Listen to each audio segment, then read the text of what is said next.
Hello student. Today we are going to read exercise 4.4. Exercise 4.4 पढ़ने के पहले आपको सबसे पहले जानना होगा नेचर ऑफ रूट्स। अभी तक आप लोगों ने रूट्स निकालना जान लिया है। क्वाड्रेटिक इक्वेशन की स्टार्टिंग में भी आपने पढ़ा, पॉलिनोमियल इस चैप्टर में भी आपने पढ़ा नेचर ऑफ रूट्स। अब आपको इक्वेशन सॉल्व करने के पहले आपको उसका नेचर पता लग जाएगा कि वो किस टाइप का है।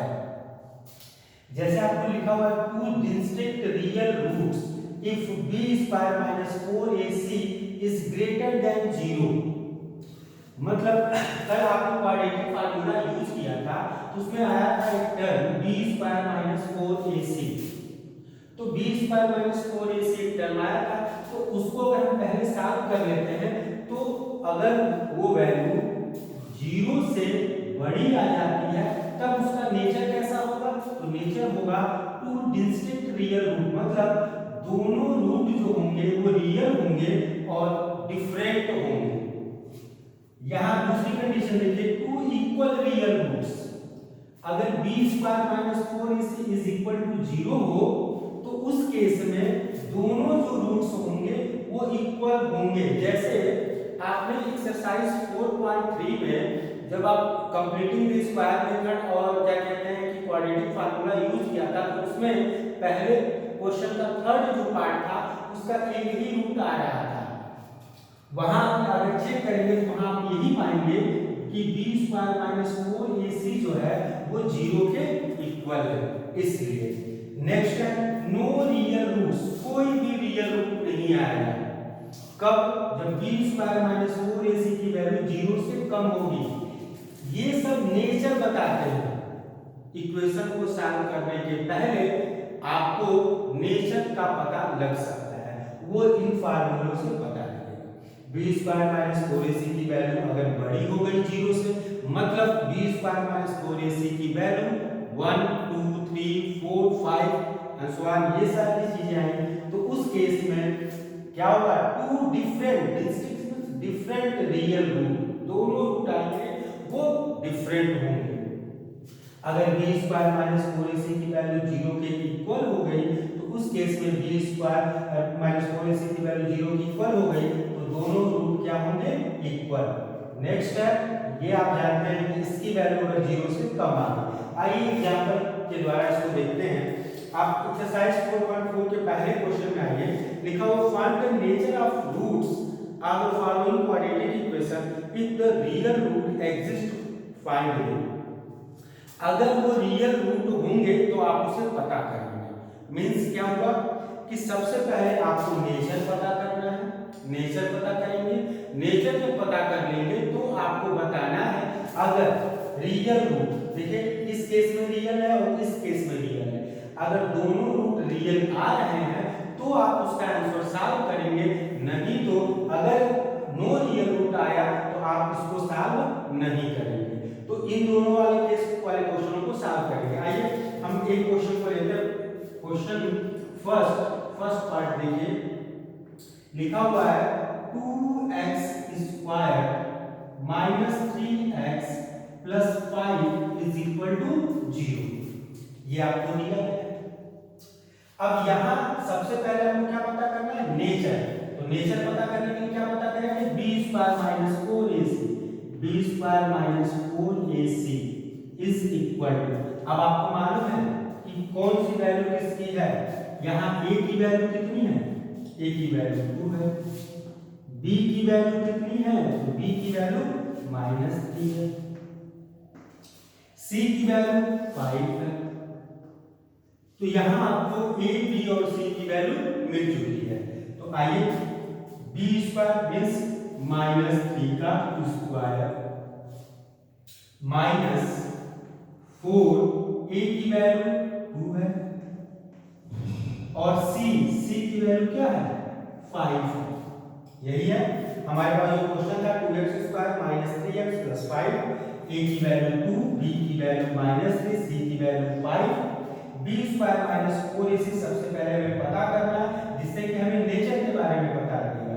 तो यहां हो गया b स्क्वायर माइनस 3 का स्क्वायर 4 लिख दिया, a की वैल्यू 2 लिख दिया, c 5।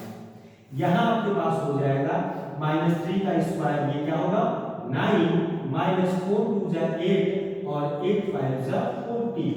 अब अगर आप इसको सॉल्व करते हैं तो 9 - 40 इज इक्वल टू -31। कितना आ गया -31। अब आप बताइए कि b² - 4ac की वैल्यू इस तीनों कंडीशन में कौन सी फॉलो कर रही है? ये थर्ड कंडीशन को फॉलो कर रही है। b² - 4ac की वैल्यू 0 से भी कम है, ये वैल्यू 0 से कम है तो ये 0 से कम हो गई। मतलब क्या आया इसका आंसर? No real root. क्या आया? No real roots. इसको लिखने के पहले आपको यहां लिखना पड़ेगा कि b² - 4ac is less than 0। अगर ये वैल्यू 0 से कम है तो क्या आएगा? No real roots. तो ये क्वेश्चन सॉल्व हो गया है। अब नो रियल रूट आएगा तो आप उसे सॉल्व नहीं करेंगे, क्योंकि क्वेश्चन में लिखा है if the real root exist. अगर रियल रूट होगा तो आप उसे सॉल्व करेंगे। तो हमारे ख्याल से ये आपको समझ में आया होगा। आइए इसके सेकंड पार्ट को देख लेते हैं, उसके बाद आपको और अच्छे से आ जाएगा। इसके सेकंड पार्ट को देखते हैं। कंडीशन आपको याद होना चाहिए और इसके सेकंड पार्ट को देखते हैं। Question 1 second part 3x² - 4√3x + 4 is equal to 0. Here a is equal to 3, b is equal to -4√3 and c is equal to 4। हमारे पास सारी वैल्यू आ गई। अब हम पता करते हैं सबसे पहले b² - 4ac। b की वैल्यू कितनी है? तो -4√3। तो b² मैंने कर दिया, -4 लिख दिया, फिर a की वैल्यू 3 और c की वैल्यू 4। सॉल्व करते हैं। यहां देखो माइनस का स्क्वायर प्लस होगा, 4 का स्क्वायर 16 और √3 का स्क्वायर 3, तो 16 3 जा 48, -4 3 जा 12, 4 जा 48 और ये आ गया 0। हमें b² - 4ac की वैल्यू किसके इक्वल निकल गई? 0 के। तो हम यहां लिखेंगे b² - 4ac is equal to 0। therefore 2 equal real roots. इनके जो रूट्स होंगे वो क्या होंगे? रियल भी होंगे और इक्वल भी होंगे। मतलब इसका आंसर जो आएगा वो आपको एक ही नंबर शो करेगा, लेकिन आप उसे दो बार लिखेंगे। दोनों इक्वल रियल रूट होंगे, दोनों इक्वल होंगे। तो अब इसे आप सॉल्व करिए, आगे इसको आप सॉल्व करेंगे तो इसके रूट्स के बारे में आपको पता लग जाएगा, इसके रूट्स कौन कौन से नंबर में हैं। तो देखिए, अब जब b² - 4ac की वैल्यू मैंने पता कर लिया तो इसमें आसान क्या होगा? हम क्वाड्रेटिक फार्मूले से यूज करें। तो क्वाड्रेटिक फार्मूला क्या होता है? x = -b ± √b² - 4ac/2a। x is equal to -b तो माइनस और b की वैल्यू कितनी है? तो -4√3, यही है -4√3 और प्लस माइनस अंडर रूट। हमें इसकी वैल्यू मिल चुकी है, b² - 4ac की वैल्यू कितनी है? 0 है, बाई 2, a की वैल्यू है 3। अब आप इसे सॉल्व कर सकते हैं। ये हो जाएगा माइनस माइनस प्लस 4√3, यहाँ प्लस माइनस रूट 0 है तो उसकी वैल्यू 0 ही रहेगी और 2 3 जा 6 या 2 × 3 ही लिखें। यहाँ देखिए 2 से ये एलिमिनेट हो जाएगा 2 टाइम में और ये हो जाएगा 2√3/3। ये भी एलिमिनेट हो सकता है, लेकिन आपको मालूम है डिनोमिनेटर में क्या होना चाहिए? आपके पास रियल नंबर होने चाहिए, जो कि है। तो अब देखो x का सिर्फ और सिर्फ एक ही आंसर आया है और आपका है क्या? Quadratic equation. मतलब कितने रूट होने चाहिए? 2। तो दोनों रूट इसके क्या होंगे?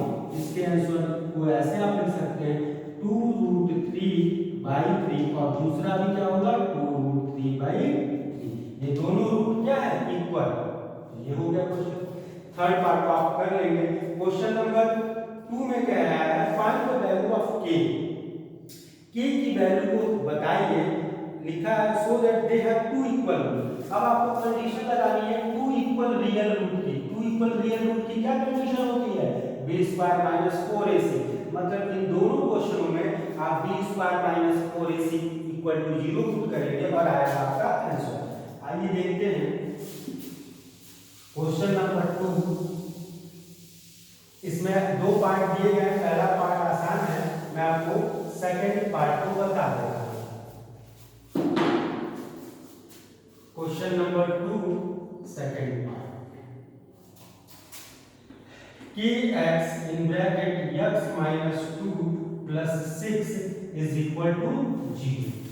ये क्वेश्चन है, इसमें आपको क्वाड्रेटिक इक्वेशन दिख ही नहीं रहा है, जबकि पहले पार्ट में क्वाड्रेटिक इक्वेशन दिख रहा है जिससे आप आसानी से a b और c की वैल्यू को पता कर सकते हैं। इसमें नहीं दिख रहा था, इसलिए मैंने इस क्वेश्चन को सेलेक्ट किया। kx x माइनस 2, अब इसको पहले क्वाड्रेटिक इक्वेशन के फॉर्म में लेके जाएं, इंटू कीजिए। इंटू करेंगे तो ये हो जाएगा kx square minus 2kx plus 6 is equal to 0। यहाँ a इज इक्वल टू क्या है? k, b is equal to minus 2k और c इज इक्वल टू क्या है? 6। इस केस में आपको k की वैल्यू बताना है और आपको कंडीशन दी है। आप लिखेंगे condition for two equal real root b square minus 4ac is equal to 0। b square means minus 2k square minus 4, a की जगह पे k और c की जगह पे 6 is equal to 0।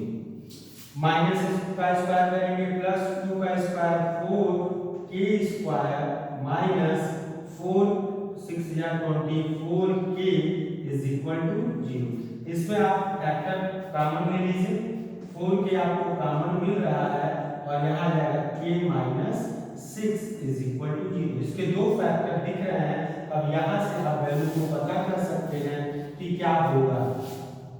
If 4k is equal to 0, therefore k is equal to 0 by 4 means 0.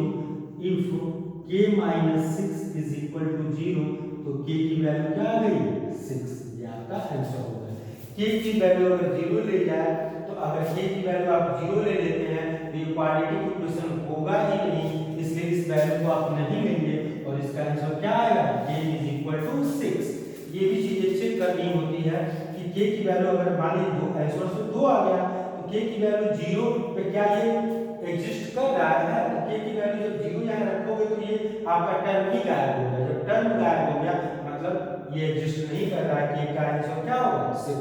ये आपको लिखना होता है। आइए क्वेश्चन नंबर 3 देखते हैं। ये क्वेश्चन नंबर 3 4 5 ये सबसे पहले पूछा गया कि इज इट पॉसिबल, क्या ये पॉसिबल है? ये तभी हम पता कर सकते हैं कि रूट निकालेंगे। जब भी क्वेश्चन आए पॉसिबल वाला तो आपको क्या पता करना होता है?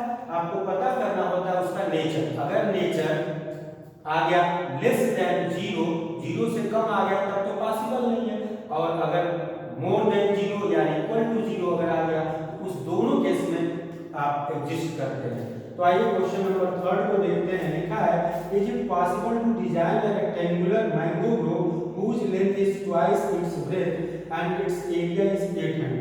तो ये आपके पास एक वर्ड प्रॉब्लम है, इसको समझते हैं और करते हैं। Question number 3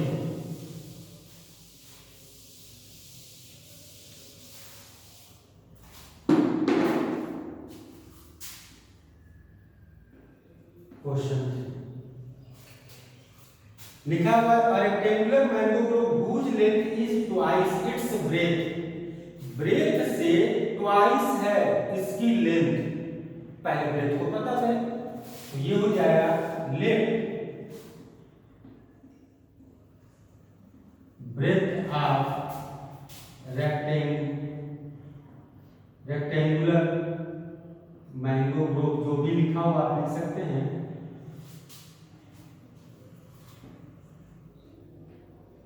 is equal to x metre. आपके पास है ब्रेथ को आपने सपोज कर लिया। अब ये आपका लेंथ कितना होगा, length of rectangular mango grove is equal to, question में लिखा है लेंथ इज ट्वाइस, तो लेंथ को ट्वाइस कर देंगे तो ये हो जाएगा 2 मीटर। अब कह रहा है एरिया, अकॉर्डिंग टू क्वेश्चन आपको दिया है इसका जो एरिया वो है 800 मीटर स्क्वायर। एरिया का फार्मूला क्या होता है, तो लेंथ इनटू ब्रेथ होता है और ये हो जाएगा 800। लेंथ इनटू ब्रेथ मींस ये हो गया, लेंथ है आपके पास 2x और इनटू ये है आपके पास x, तो ये हो जाएगा 800 और यहाँ हो जाएगा 2x square is equal to 800 और यहाँ से अगर आप इसे 2 से डिवाइड कर दें तो x स्क्वायर की वैल्यू आ जाएगी 400। अब आप यही से इसे सॉल्व कर सकते हैं, लेकिन क्वेश्चन में पहले आपसे क्या पूछा कि इज इट पॉसिबल, क्या ये पॉसिबल है, तब आप इसका आंसर देंगे। तो पहले ये पता करें क्या ये पॉसिबल है। तो पॉसिबल के लिए सबसे पहले हमें नेचर निकालना पड़ेगा। नेचर के लिए x square minus 400 is equal to 0। हमें यहाँ से आंसर का पता लग जाएगा, लेकिन क्वेश्चन जब कहा है तो मुझे करना पड़ेगा। अब आइए यहाँ a की वैल्यू कितनी है, तो a की वैल्यू है 1, b की वैल्यू कितनी है, x का टर्म ही नहीं है इसलिए b की वैल्यू 0 और c कितना है तो -400। अब मुझे क्या पता करना है, हमें पता करना है नेचर। तो सबसे पहले हम नेचर के बारे में चलते हैं। अब नेचर पता करने के लिए b स्क्वायर माइनस 4ac को सॉल्व करेंगे। तो b स्क्वायर मींस ये हो गया 0 का स्क्वायर माइनस 4, a की जगह पे 1 है और c की जगह पे -400 तो ये हो जाएगा माइनस माइनस प्लस और 0 ये तो रहेगा ही और 400 4 4 जा 1600 और ये माइनस माइनस प्लस हो गया, जिसका आंसर कितना आ गया 1600। आप देख रहे हैं कि b square minus 4ac is क्या है, ये वैल्यू जो है वो ग्रेटर देन 0 है। तो क्या आएगा, जब ग्रेटर देन 0 है तो आपके पास आएगा टू अनइक्वल, आप इसे लिख सकते हैं डिजिट्स की जगह, टू अनइक्वल रियल रूट्स। इसके रूट्स कैसे होंगे, रियल। जब रियल रूट होंगे तो अब आप पता करें। अब आपको सॉल्व, अब परमिशन मिला है कि अब आप इसे सॉल्व कर सकते हैं। तो जब अब आप सॉल्व कर सकते हैं तो आप किसी भी तरीके से, जब आप सॉल्व करना है तो यही से सॉल्व कर लीजिए, वैल्यू मिल जाएगी। या आपको b स्क्वायर माइनस 4ac की वैल्यू मिल गई है तो क्वाड्रेटिक फार्मूला, तो क्वाड्रेटिक फार्मूला यहाँ यूज करेंगे तो थोड़ा सा बड़ा होगा, क्योंकि मुझे दिख रहा है ये काफी इजी क्वेश्चन है तो हम इसे यही सॉल्व कर सकते हैं। हमें दिया था x square is equal to 400, तो ये होगा x is equal to square root में 400 और इसकी वैल्यू आएगी 20। आप जानते हैं प्लस और माइनस दोनों वैल्यू आती है, तो यहाँ लेंथ के बारे में बात हो रही है तो लेंथ निगेटिव हो नहीं सकती है, इसलिए हम पॉजिटिव ही लिखेंगे। तो x की वैल्यू कितनी आ गई 20 और x किसको आपने सपोज किया था, ब्रेथ को, तो ये आ गया आपके पास ब्रेथ, ये आ गया ब्रेथ। तो लेंथ कितना होगा, तो आप इसे आप लेंथ के बारे में बता सकते हैं 2x means 2 into 20 is equal to 40। तो सबसे पहले आप क्या किए हैं, एक क्वाड्रेटिक इक्वेशन को बनाया आपने। क्वाड्रेटिक इक्वेशन बनाने के बाद आपको क्या करना होता है, पता करना होता है, नेचर पता करना। नेचर अगर पता लग जाता है तो आप उसे सॉल्व कर लेंगे। नेचर में आएगा उसके बाद ये होगा। आइए इसके अगले पार्ट, क्वेश्चन नंबर 4 लिखा हुआ है 5, तो इसमें से क्वेश्चन नंबर 5 और थर्ड एक ही जैसे हैं। मैं आपको क्वेश्चन नंबर 4 बताता हूँ। क्वेश्चन नंबर 4,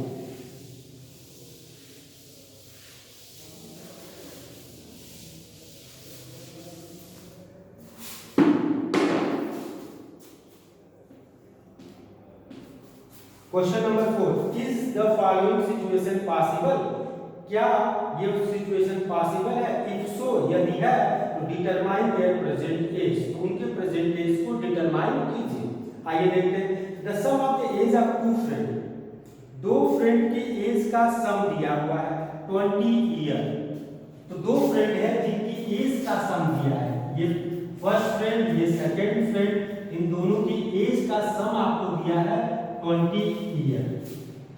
तो अगर हम मान लेते हैं कि फर्स्ट फ्रेंड का एज और सेकंड फ्रेंड का एज किसी का सपोज कर लेते हैं, let age of first friend is equal to x years,